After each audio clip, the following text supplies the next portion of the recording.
What do you get when you make a White Russian with aged rum? The Dominicana, a drink that emerged in the early days of Milk and Honey somewhere around 2001, and a drink that you all should know. So let's get into making it. So first thing we're gonna do is grab our mixing glass here. This is gonna be one of the more simple drinks that we've ever done. We're gonna take our Cafe Lolita, which the original recipe called for. This is a Mexican coffee liqueur here, and we're gonna do 1.5 ounces into a mixing glass. And we're gonna do aged rum, but since we're doing something called the Dominicana, I figured we would use Dominican rum. So we're using the Brugal Añejo, and we're gonna do 1.5 ounces, again, into our mixing glass like so. It's always good to crack a piece, get some shards in there. Maybe we'll do another one. Grab some other ice pieces, put it in there. Don't be shy with your ice. And give it a stir.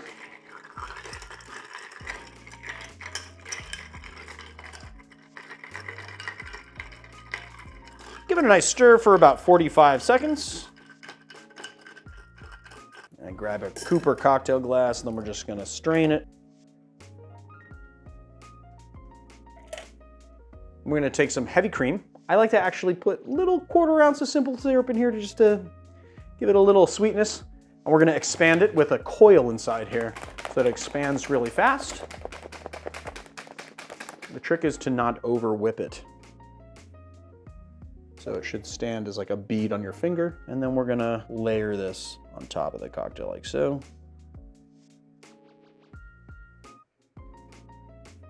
A little chocolate on top. Let's give it a taste. It's everything that I want in my nightcap, people.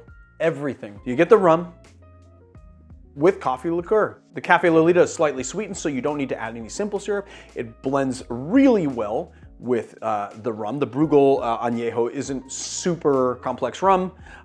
You don't want a super complex rum in here because you're just gonna lose a lot of that nuance in the cocktail anyway. You get the rum notes with the coffee liqueur and some cream, little sweetened cream, and there you have the perfect nightcap. And there it is, guys, the Dominicana.